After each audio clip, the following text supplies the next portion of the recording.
আজকে শত শত আলেম বাংলাদেশের জেলে বন্দী।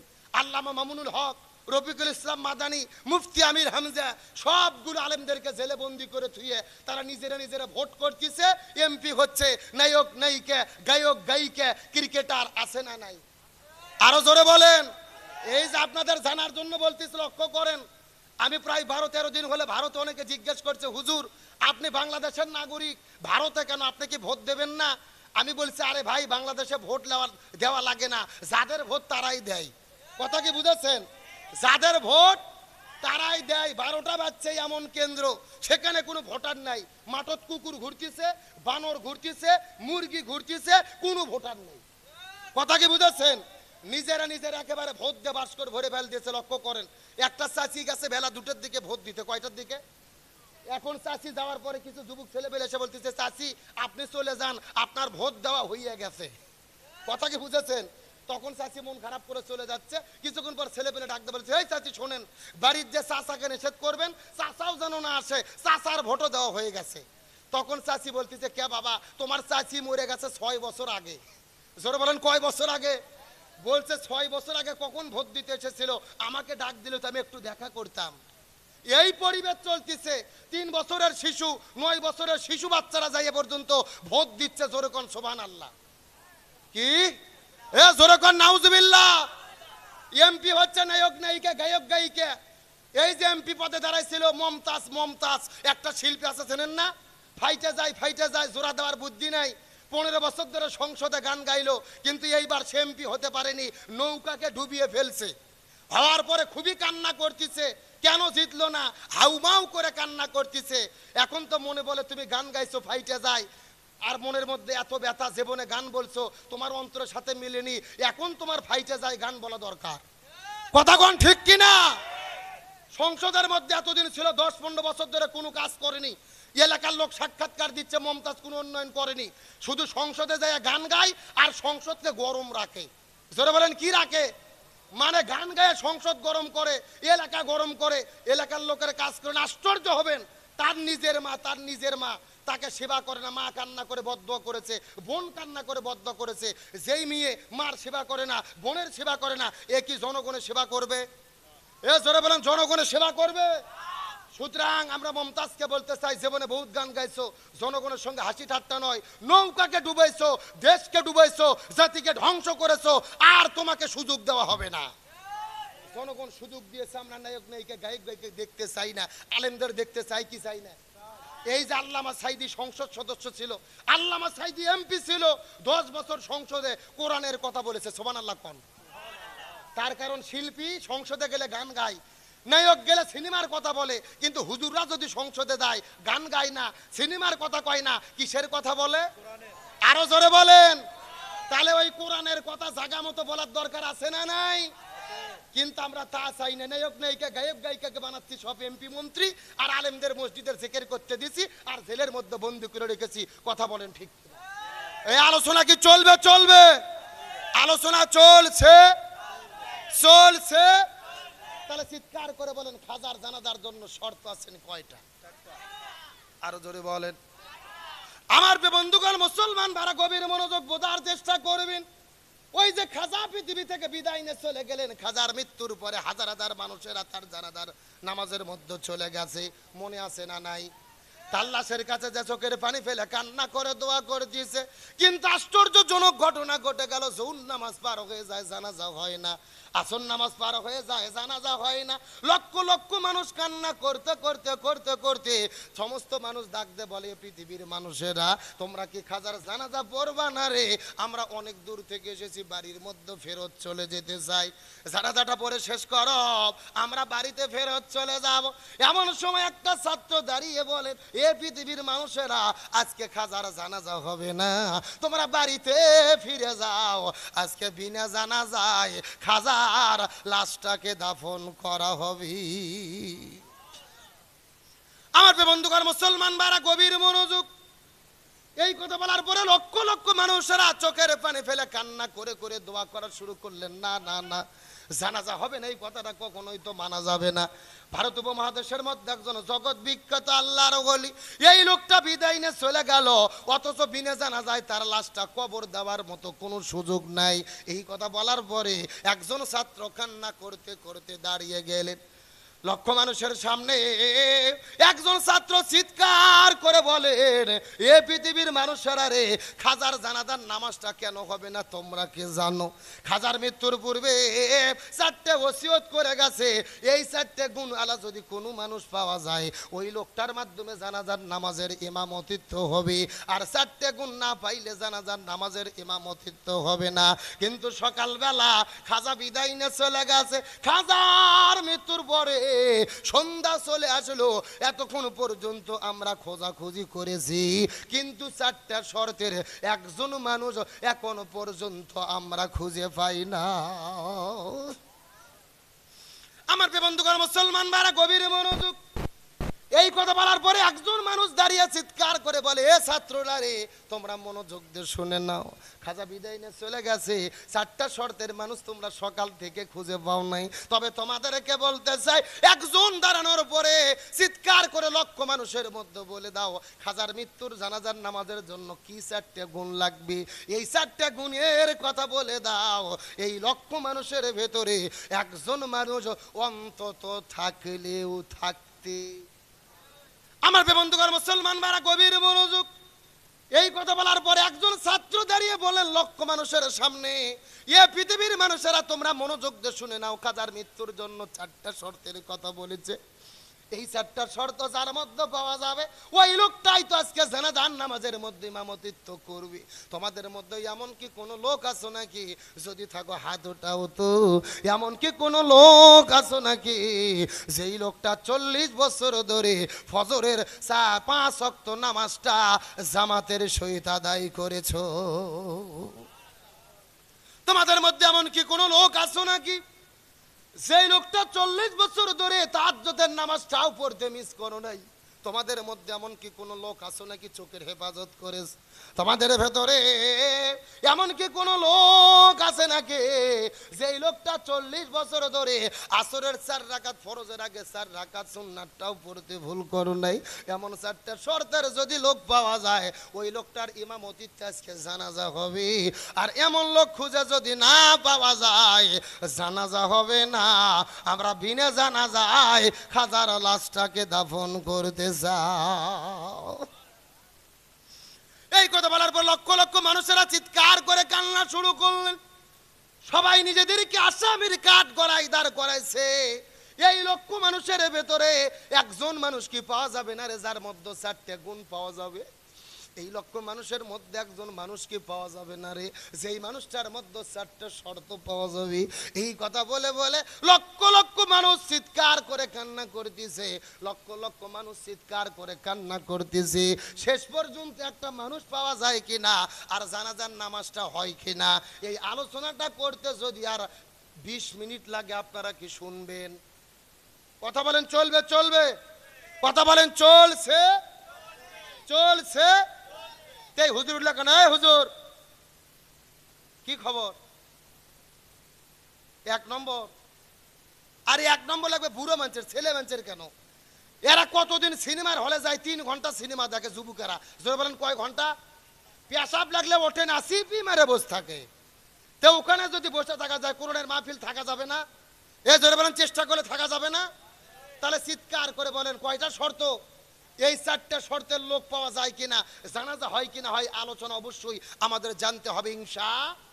তবে এখন যদি অনুমতি দেন, আমি মহিলাদের জন্য 2 মিনিট কিছু বলবো, রাগ করবেন? আমার বন্ধুগণ মুসলমান ভাইরা গভীর মনোযোগ। তার কারণ হলো মা বোনদের জন্য আলোচনা করা দরকার। তার কারণ হলো ওনারাই দেশের সরকার, ক্ষমতার মধ্যে আসতেছে বারবার, আর পরিবারটা পুড়ে হচ্ছে সরকার। কতক্ষণ ঠিক কিনা? আমার প্রিয় মা বোনেরা কথাগুলো সুন্দর করে বোঝার চেষ্টা করবেন। আমার নবীজি ওই মিরাজের রজনীতে সর্বপ্রথম জান্নাতটা পরিভ্রমণ করার জন্য চলে গেলেন। ওই জান্নাতটা পরিভ্রমণ করার পরে আমার নবীজি সেখান থেকে যখন জান্নামের মধ্যে চলে গেলেন, জান্নামে যাওয়ার পরে আমার নবীজি জান্নাম পরিভ্রমণ করলেন। জান্নামটা পরিভ্রমণ করার পরে আমার নবীজি এই পৃথিবীতে আসার পরে নবীজির সঙ্গে যখন ফাতেমার দেখা হয়ে গেল, কিন্তু নবীজির মনটা খারাপ দেখার পরে ফাতেমা ডাকতে বলে, বাবা আপনার মনটা কেন খারাপ? রাসূল বলে, ফাতেমা রে, আমার মনটা খারাপ হওয়ার কারণ হলো ভালোভাবে জেনে নে, আমি জাহান্নামের ভেতরে দেখেছি অধিকাংশ মহিলারা জাহান্নামে যাবে। নাউজুবিল্লাহ কর। অধিকাংশ মহিলা যাবে কোথায়? আমার মা বোনেরা কান খাড়া করে কথাগুলো বোঝার চেষ্টা করবেন। এই কথা বলার পরে ফাতেমার মনটা খারাপ হয়ে গেল। ইয়া রাসূলুল্লাহ, অধিকাংশ মহিলা কেন জাহান্নামের মধ্যে যাবে বলেন তো দেখি। রাসূল বলে, ফাতেমা রে, অধিকাংশ মহিলা জাহান্নামের মধ্যে যাবে, এর পেছনে অনেকগুলো কারণ রয়েছে। তার ভেতরে প্রধানত কারণ হলো দুইটা। জোরে বলেন কয়টা? আরো জোরে। এই কথা বলার পরে ফাতেমা ডাকতে বলে, বাবা কোন দুইটা কারণে মহিলারা জাহান্নামে যাবে? গভীর মনোযোগ কথাগুলো বোঝার চেষ্টা করবেন। এমন সময় রাসূল বলে, ফাতেমা রে, অধিকাংশ মহিলা জাহান্নামের মধ্যে যাবে দুইটা কারণে। প্রথম নম্বর কারণ হলো যেই মহিলাগুলো মাথার চুলগুলো বের করে আজরা পাঁজরা বের করে বেপরদা অবস্থায় ঘোরাফেরা করে, এই সমস্ত মহিলাগুলো জাহান্নামে যাবে। বেপরদা মহিলাগুলো জাহান্নামে যাবে। তার মানে বোঝা গেল বেপরদা নারী যারা জাহান্নামে যাবে তারা শূন্যস্থান পূরণ করেন। বেপরদা নারী যারা, বেপরদা নারী যারা। এখন বলেন তো দেখি, বেপরদা নারী আমাদের দেশের মধ্যে আছে না নাই? আমি কি কিছু বলবো? এ যুগের মেয়েদের ধরন বলিতে লাগে শরম সকালবেলা, আর সকালবেলা বোরকা পরে, বিকাল বেলা ওড়না নাই। দাদা ভাই, ডিজিটাল দেশ বুঝি এটাই। কথা কন, কথা কন।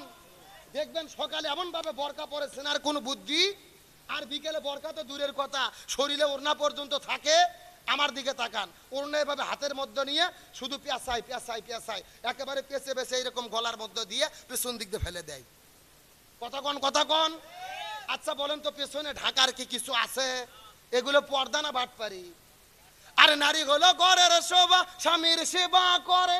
এখন উল্টো দেখি নারীরা সব স্বামী কি ধরে মারে। কতক্ষণ ঠিক?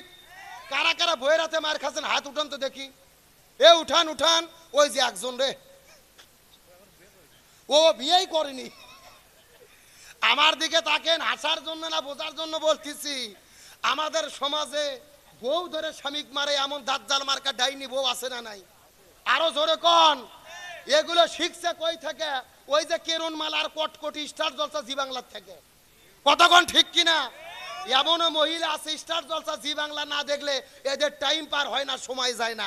রাতের বেলা যদি দেখতে না পারে সকাল বেলা কাজ আদায় করে।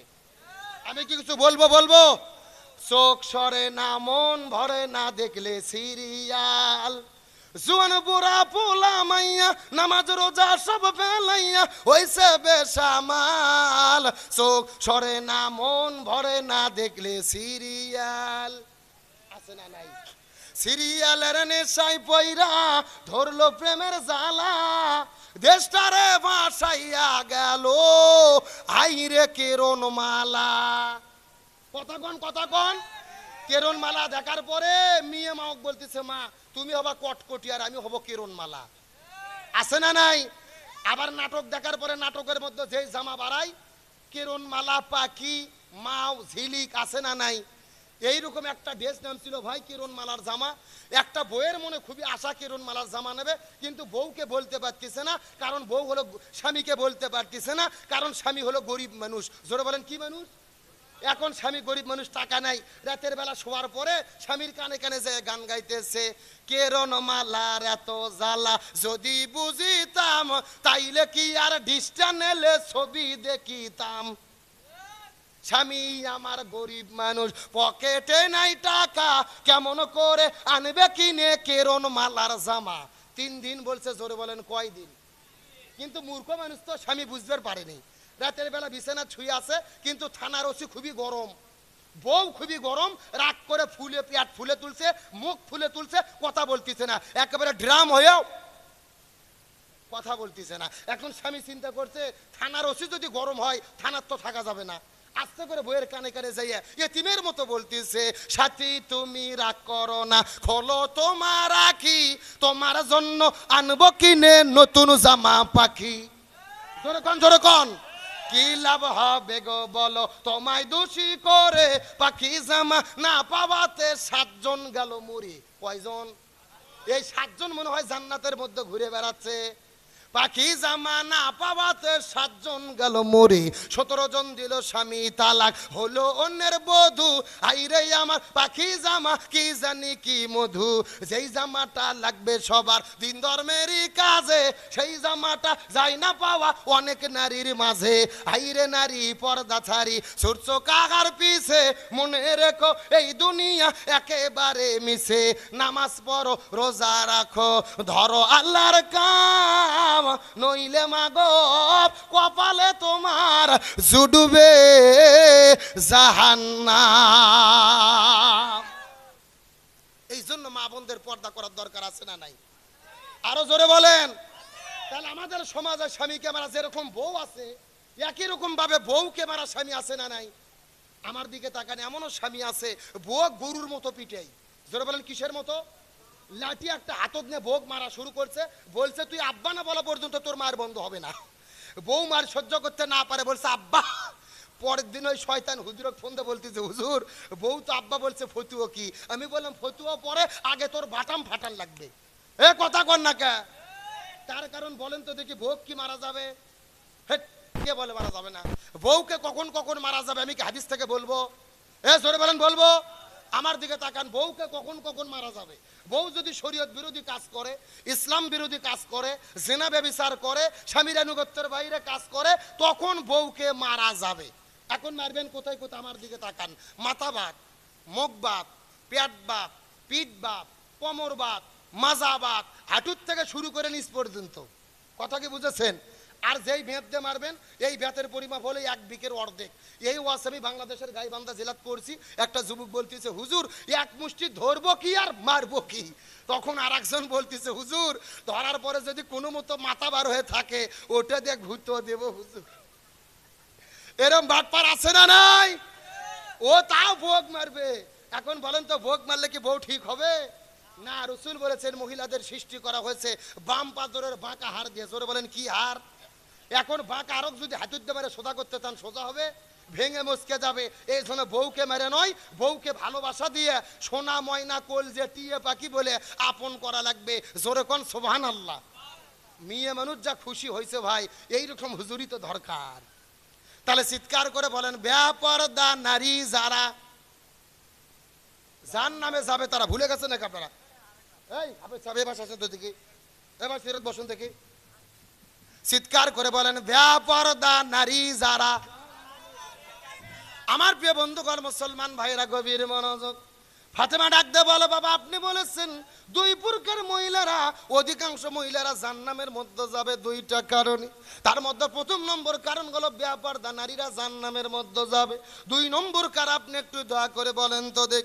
রাসূল বলে, ফাতেমা রে, যে সমস্ত মহিলাগুলো স্বামীর খেদমত করে না, স্বামীর আনুগত্য করে না, স্বামীর কথা মতো চলে না, স্বামীর হুকুমগুলো মেনে চলে না, এই সমস্ত মহিলাগুলো জাহান্নামে যাবে। তার মানে বোঝা গেল স্বামীর অবাধ্য স্ত্রী যারা জাহান্নামে যাবে। আমার কথা কি বুঝতেছেন না? চিৎকার করে বলেন, বেপরদা নারী যারা, স্বামীর অবাধ্য স্ত্রী যারা। তাহলে এখন চিৎকার করে বলেন তো, পর্দার দরকার আছে না নাই? আমার প্রিয় বন্ধুগণ মুসলমান ভাইরা গভীর মনোযোগ, কথাগুলো বোঝার চেষ্টা করবেন। এই জন্য রাসূল বলেছেন মহিলাদের জন্য 4টা আমল করতে হবে। 1 নম্বর নামাজ, 2 নম্বর রোজা, 3 নম্বর স্বামীর খেদমত, 4 নম্বর পর্দা। এই 4টা আমল করলে আল্লাহ তাদের জন্য 8টা জান্নাতের দরজা খুলে দেবে। আমার নবীজি আসর নামাজ পড়ে যখন বিবি খাদিজার ঘরের মধ্যে গেল, কথাটা সুন্দর করে বোঝার চেষ্টা করবেন। খাদিজা রাদিয়াল্লাহু তাআলা কেমন করে স্বামীর খেদমত করেছে, গভীর মনোযোগটা কথাটা সুন্দর করে বোঝার চেষ্টা করবেন। আমার নবীজি আসর নামাজ পড়ে যখন আস্তে করে বিবি খাদিজার ঘরের মধ্যে গেল, বিবি খাদিজার ঘরের মধ্যে যাওয়ার পরে লক্ষ্য করে দেখে বিবি খাদিজা মাটির মধ্যে গড়াগড়ি দিয়ে কান্না করতেছে। আমার নবীজি কান্না করে দেখে বড় আশ্চর্য হয়ে গেলেন। খাদিজা, তুমি কেন মাটির মধ্যে গড়াগড়ি দিয়ে কান্না করতেছো, বলো তো দেখ।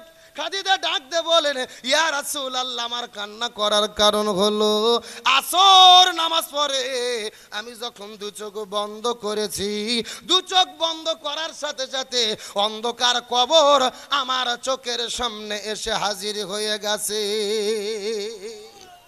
চোখ বুঝিলে দুনিয়ায় আন্ধার, কিসের টাকা কিসের বাড়ি কিসের জমিদার, চোখ বুঝিলে দুনিয়ায় আন্ধার। যতক্ষণ চোখ খোলা থাকে মনে হয় গাড়ি আমার, বাড়ি আমার, টাকা আমার, সম্পদ আমার। এ ভারতের মুসলমান কতগুলো বোঝার চেষ্টা করবেন। যতক্ষণ দুই চোখ খোলা থাকে মনে হয় ওই টাকা আমার, ওই গাড়ি আমার, বাড়ি আমার, জমি আমার। আসলে কিছু আমার না রে। দু চোখ বন্ধ করলে অন্ধকার কবর ছাড়া কিছুই চোখে পড়ে না। খাদিজা বলে, ইয়া রাসূলুল্লাহ, আসর নামাজ পড়ে আমি যখন দু চোখ বন্ধ করেছি, দু চোখ বন্ধ করার সাথে সাথে অন্ধকার কবর আমার চোখের সামনে এসে হাজির হয়ে গেছে। রাসূল বলে, খাদিজা রে, তোমার কোনো টেনশন করা লাগবে না। তুমি সর্বপ্রথম ইসলাম ধর্ম গ্রহণ করেছো, তোমার যত সম্পদ ছিল মুসলমানদের জন্য তুমি বিলিয়ে দিয়েছো। আমার আল্লাহ তাআলা তোমার উপরে এত বেশি রাজি খুশি হয়ে গেছে, এই মাত্র জিবরাইল আসার পরে সুসংবাদ দিয়ে গেল, ওরে খাদিজা, মহান আমার আল্লাহ আরশে আজিম থেকে তুমি খাদিজা, তোমাকে সালাম জানায়া দিছে। এই পৃথিবীতে একজন মহিলাকে আল্লাহ সরাসরি সালাম দিয়েছে, তার নাম কি? আরো জোরে বলেন। এ ভারতের মুসলমান গভীর মনোযোগ দিয়ে শেষ কথাটা বোঝার চেষ্টা করবেন। এই কথা বলার পরে খাদিজার কান্না তাও বন্ধ হয় না। খাদিজা তাও মাটির মধ্যে গড়াগড়ি দিয়ে কান্না করে। নবী বলে, খাদিজা রে, তুমি এমন করে মাটির মধ্যে গড়াগড়ি দিয়ে কান্না করতে পারবা না। খাদিজা বলে, ইয়া রাসূলুল্লাহ, আল্লাহ তাআলা আমাকে সালাম জানায়া দিয়েছে, আর কি কোনো সুসংবাদ দিয়েছে নাকি জানতে চায়। রাসূল ডাকতে বলে, খাদিজা রে, আল্লাহ শুধু তোমাকে সালাম জানাই নাই, আল্লাহ ঘোষণা করেছে তুমি খাদিজা হবে জান্নাতের মেহমান। আরো জোরে বলেন না সুবহানাল্লাহ। এই কথা বলার পরেও খাদিজার কান্না বন্ধ হয় না, কান্না বন্ধ হয় না। রাসূল বলে, খাদিজা রে, তারপরেও কি তুমি কান্নাটাকে বন্ধ করবা না? খাদিজা ডাকতে বলে, ইয়া রাসূলুল্লাহ, আমি কান্নাটা বন্ধ করতে পারবো না, ওই কবরের কথা আমার বড় মনে হয়ে গেছে। ওগো নবীজি, আমি পৃথিবী থেকে বিদায় নিয়ে চলে যাব, আমার মৃত্যুর পূর্বে ও নবী আপনার কাছে তিনটে ওসিয়ত করতে যায়, আপনার কাছে তিনটা প্রার্থনা করতে যায়, আপনার কাছে তিনটা নসিহত করতে যায়। রাসূল কান্না করতে করতে ডাকতে বলে, খাদিজা রে, ইসলাম ধর্ম গ্রহণ করার পরে তোমার যত সম্পদ ছিল মুসলমানদের মধ্যে তুমি বিলিয়ে দিয়েছো, জীবনে আমার কাছে কোনোদিন তুমি কিছু চাও নাই, অথচ আজকে তুমি আমার কাছে তিনটে ওসিয়ত করতে চাও। খাদিজা ডাকতে বলে, ইয়া রাসূলুল্লাহ, আপনার কাছে তিনটে ওসিয়ত আছে, তার মধ্যে প্রথম নম্বর ওসিয়ত হলো আমি যখন পৃথিবীর মধ্য থেকে বিদায় নিয়ে চলে যাও, আমার মৃত্যুর পরে দুনিয়ার কোনো দোকান থেকে, দুনিয়ার কোনো বাজার থেকে কাপড়ের কাপড় কিনবেন না, দুনিয়ার কোনো দোকান থেকে কাপড়ের কাপড় কিনবেন না। আপনি নবী আপনার জীবনের ভেতরে তিনটা যুব্বকে হেফাজত করে রেখেছেন, তার মধ্যে প্রথম নম্বর জুব্বা হলো যেই জুব্বা পরিহিত অবস্থায় আপনি গাড়ি ঘিরার মধ্যে গিয়েছিলেন, আল্লাহ সর্বপ্রথম ওহী অবতীর্ণ করেছিল, ইকরা বিইসমি রাব্বিকাল্লাযী খলাক। ওই জুব্বাটা সেই দিন খোলার পরে কোনোদিন আপনি আর শরীরের মধ্যে দেন নাই, ওই জুব্বাটা এখন পর্যন্ত আপনি হেফাজত করে রেখেছেন। ওগো নবীজি, ওই জুব্বাটা পরে আমি খাদিজা আমার কাফনের কাপড় পরাইয়া দেবী। প্রথম নম্বর ওসিয়ত, দুনিয়ার কোন দোকান থেকে আমার কাপড়ের কাপড় কিনবেন না। আপনি নবীজি যে জুব্বাটা সংরক্ষণ করে রেখেছে, যে জুব্বা পরে গাড়ি হিরায় গিয়েছিলেন, আল্লাহ প্রথম কোরআন অবতীর্ণ করেছিল, ওই জুব্বাটা দিয়ে আমার কাফনের কাপড় পরাইয়া দেবেন। জোরে বলুন না সুবহানাল্লাহ। আমার নবীজি কান্না করতে করতে চোখ দিয়ে পানি বের হয়ে দাড়ি মোবারক ভিজে গেল। আমার নবীজি কান্না করতে করতে বলে, খাদিজা তুমি আমার কাছে তিনটা ওসিয়ত করতে চাও, প্রথম নম্বর ওসিয়তটা করলে রে খাদিজা, দুই নম্বর কি ওসিয়ত করতে চাও বলো তো দেখি। খাদিজা ডাকতে বলে, ইয়া রাসূলুল্লাহ, আপনার কাছে দুই নম্বর ওসিয়ত হলো আপনি দুনিয়ার কোন মানুষকে দিয়ে কবরটা খুঁড়ে নেবেন না, আপনি নিজে নিজে আমার কবরটাকে খনন করবেন। কবরটা যখন খনন শেষ হয়ে যাবে, আপনি শরীরের মধ্য থেকে জুব্বা খুলে ফেলবেন। আপনি শরীরের মধ্য থেকে আপনার সমস্ত কাপড় খোলার পরে আপনার শরীরটা ফাঁকা করে খালি শরীর আপনি কবরের মধ্যে শুয়ে পড়বেন। সুবহানাল্লাহ। ইয়া রাসূলুল্লাহ, আপনার শরীরের ভেতর থেকে সব কাপড়গুলো খোলার পরে খালি গায়ে আপনি একটু কবরের মধ্যে গড়াগড়ি করবে। আপনি নবী কিছুক্ষণ কবরের মধ্যে শুয়ে থাকবেন। ওই কবরকে আমার বড় ভয় হয়। আপনি নবী বলে দিয়েছেন, এই কবরের মধ্যে কোনো মানুষ যাওয়ার পরে আল্লাহ তাআলার পক্ষ থেকে মুনকার নাকির আসবে, তিনটা প্রশ্ন করবে। উত্তর দিতে পারলে কবরটা জান্নাতের বাগান হবে, উত্তর দিতে না পারলে কবরটা জাহান্নাম ঠিকানা হয়ে যাবে। ওই কবরের মধ্যে 99টা বিষাক্ত সাপ ছেড়ে দিবে। ওই সাপগুলো বারবার করে সবল মারবে, কবরের এক পাশের মাটিগুলো আর এক পাশে চলে যাবে। ওগো নবী সহ্য করতে পারবো না, ওই কবর যদি বেয়াদবি করে রক্ষা পাবো না। ওগো নবীজি, আমার মনে হয় আপনি নবী যদি আমার কবরের ভেতরে 10টা মিনিট শুয়ে থাকেন, আপনার শরীরের স্পর্শ যদি লেগে যায়, ওই কবর আর আমার সঙ্গে কখনো বেয়াদবি করবে না। নারায়ে তাকবীর। জন্ম আমার নবীর যুগে হলে কেমন হতো, জন্ম আমার নবীর যুগে দুনয়নে রাসূল পাক দেখিলে কেমন হতো, জন্ম আমার নবীর যুগে হতো, জন্ম আমার নবীর যুগে। চিৎকার করে বলেন তো দেখি আল্লাহু আকবার। আমার নবীজি কান্না করতে করতে চোখ থেকে পানি বের হয়ে দাদি মোবারক ভেজা। রাসূল আমার কান্না করতে করতে বলে রে খাদিজা, আমার কাছে তুমি তিনটা ওসিয়ত করতে চেয়েছো, 2 নম্বর ওসিয়ত হয়ে গেল, 3 নম্বর তুমি কি ওসিয়ত করতে চাও বলো তো দেখি। খাদিজা ডাকতে বলে, ইয়া রাসূলুল্লাহ, আপনার কাছে 3 নম্বর ওসিয়ত হলো আপনি নবী আমার লাশটাকে ওই কবরের মধ্যে দেওয়ার পরে খবরদার কবর ছেড়ে যাবেন না। আল্লাহু আকবার। আপনি নবী আমার কবরের পাশে দীর্ঘক্ষণ ধরে অপেক্ষা করবেন। ওই মুনকার নাকির আমার কবরের মধ্যে আসার পর আমার কাছে যখন 3টা প্রশ্ন করবে, এই 3টা প্রশ্নের উত্তর যদি আমি দিতে না পারি, ওগো নবীজি আপনি কথা দেন আমার পক্ষ থেকে আপনি 3টা প্রশ্নের জবাব দিয়ে দেবে। এই কথা বলার পরে নবীজি দীর্ঘক্ষণ কান্না করার পরে চোখের কান্নার পানিগুলো খুলে ফেললেন।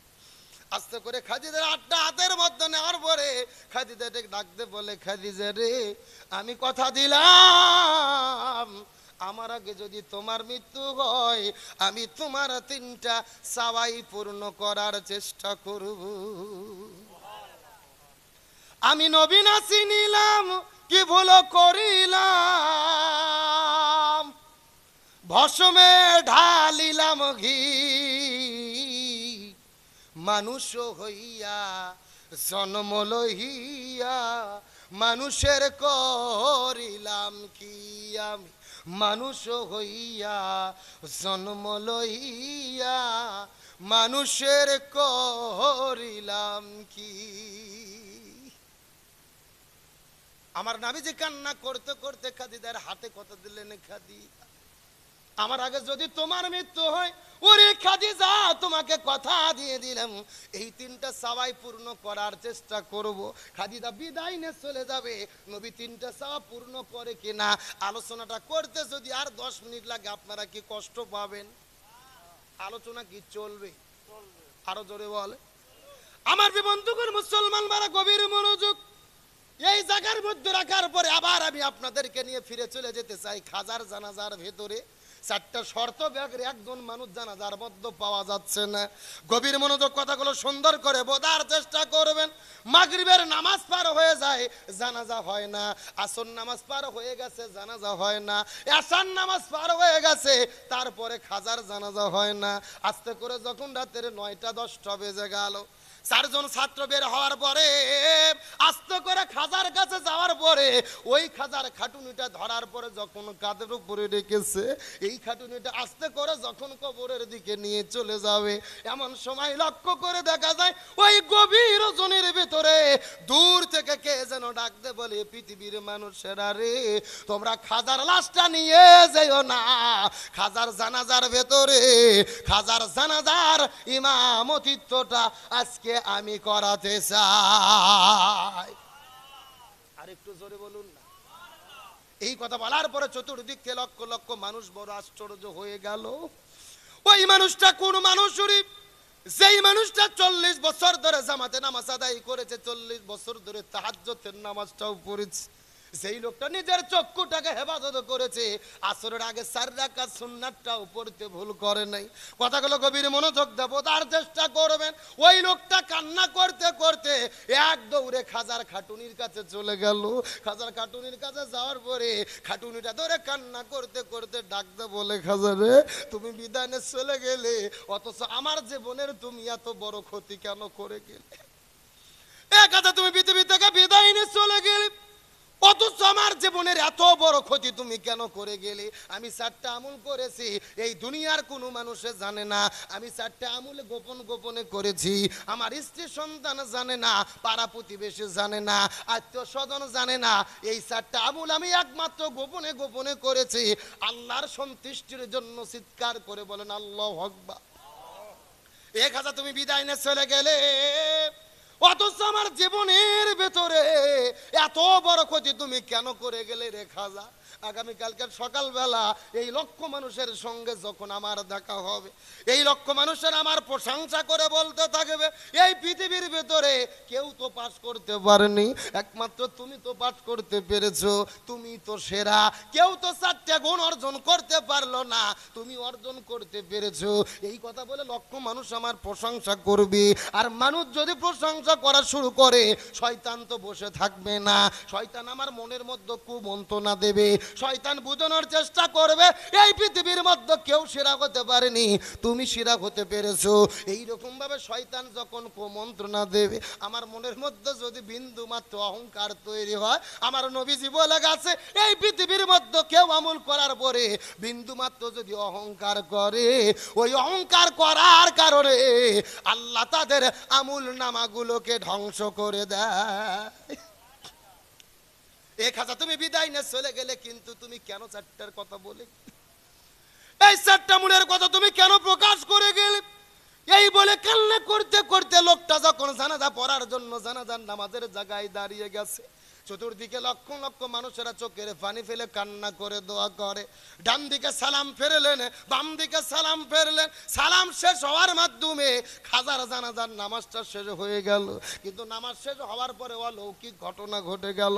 খাজার লাশটা কবরের মধ্যে ঢুকাবে, খাজার লাশের কাছে কেউ যায় না, দৌড়ে দৌড়ে মানুষটির কাছে যায়। ওই মানুষটি কোন মানুষ রে? যেই মানুষটা 4টে গুণ অর্জন করতে পেরেছে। লক্ষ লক্ষ মানুষেরা মানুষটির কাছে চলে যায়। ওই মানুষ কোন মানুষটা? যার পরিচয় ওই লক্ষ মানুষ জানতে চায়। আপনারা জানতে চান কি চান না? চান কি চান না? আমার প্রিয় বন্ধুগণ, মুসলমান ভাইরা গভীর মনোযোগ বোঝার চেষ্টা করবেন।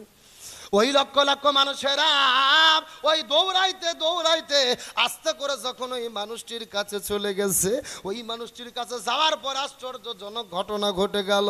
ওই মানুষের কাছে যাওয়ার পরে লক্ষ্য করে দেখে যেই মানুষটা জানাজার নামাজের মধ্যে ইমামতিত্ব করেছে, ওই লোকটা দুনিয়ার বড় কোনো মুফতি নয়, ওই লোকটা দুনিয়ার বড় কোনো মুহাদ্দিস নয়, ওই লোকটা দুনিয়ার বড় কোনো হুজুর নয়, ওই লোকটা দুনিয়ার বড় কোনো ফকি নয়।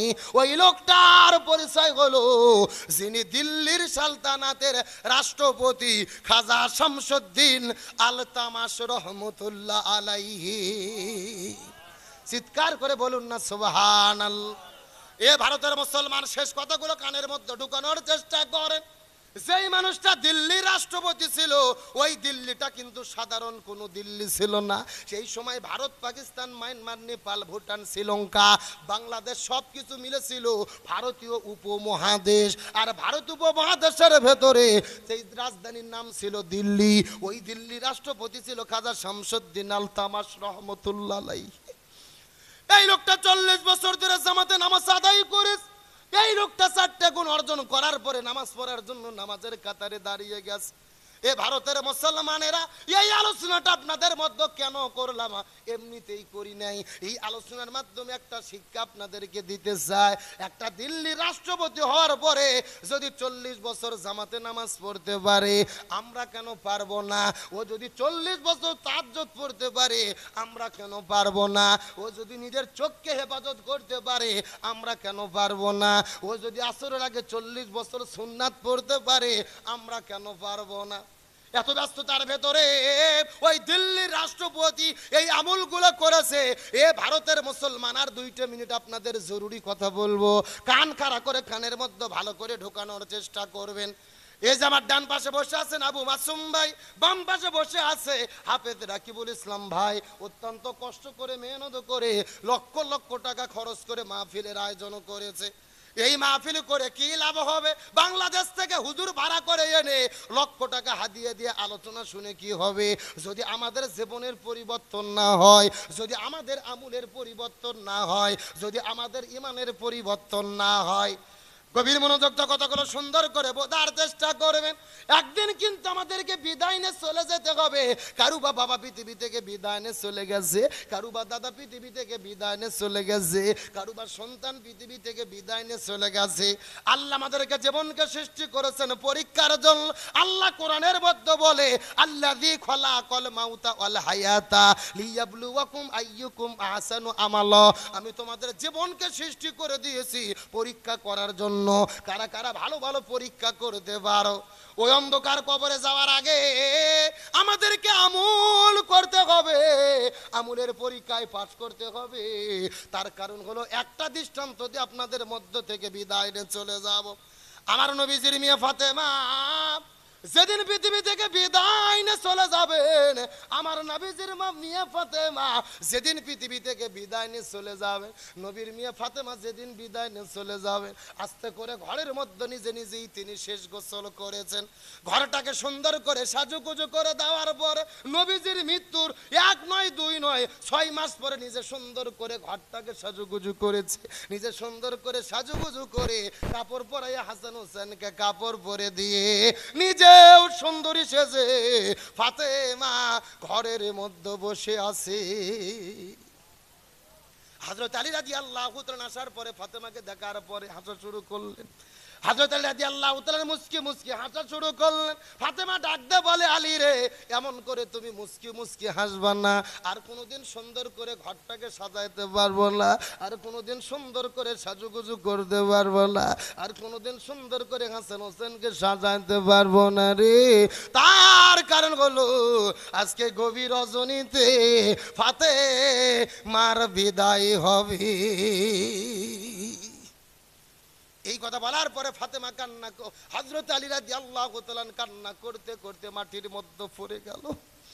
ফাতেমা রাদিয়াল্লাহু তাআলা ডাকতে বলে, আলী কান্না করে কোনো লাভ হবে না, আল্লাহ তাআলা যে হুকুম করবেন হুকুম অনুযায়ী কাজ হবে। ওরে আলী রে, বরং আমি পৃথিবীর মধ্য থেকে বিদায় নিয়ে চলে যাব, আমার মৃত্যুর পূর্বে তোমার কাছে 3টে ওসিয়ত আছে। আলী, তোমার কাছে প্রথম নম্বর ওসিয়ত হলো, আমি যখন গভীর রজনীতে বিদায় নিয়ে চলে যাব, আমার মৃত্যুর পরে আমার মৃত্যুর খবর দুনিয়ার কোনো মানুষের কাছে দেবে না। তুমি আমার স্বামী হও, তোমার নিকট যদি কোনো বন্ধু থাকে বন্ধুর মাধ্যমে কবরটা খনন করে নেবে। আর 3 নম্বর চাওয়া হলো, এই গভীর রজনীতে আমার লাশটাকে তুমি কবরের মধ্যে দাফন করে দেবে। এই কথা বলার পরে হযরত আলী রাদিয়াল্লাহু তাআলা ঘর থেকে বের হওয়ার পরে আস্তে করে আবু যরের ঘরের দরজায় যাওয়ার পরে বিষাক্ত সাপ সবল তুললে যেই রকম ফোঁস ফোঁস ফোঁস ফোঁস শব্দ হয়, আলী রাদিয়াল্লাহু তাআলা না ওই হযরত আবু যরের ঘরের দরজায় গিয়ে ফোঁপায় ফোঁপায় কান্না শুরু করলেন। হযরত আবু যর ডাকতে বলে, আলী, তোমাকে কত জিহাদের ময়দানে দেখেছি, কোনোদিন তো তুমি এমন করে ফোঁপাই ফোঁপাই কান্না করো নাই, আজকে তুমি কেন ফোঁপাই ফোঁপাই কান্না করো জানতে চাই। আলী ডাক দিল, আবু যর রে, আমার কান্না করার কারণ হলো আজকে গভীর রজনীতে হাসান হোসাইন তার মাকে হারাবি।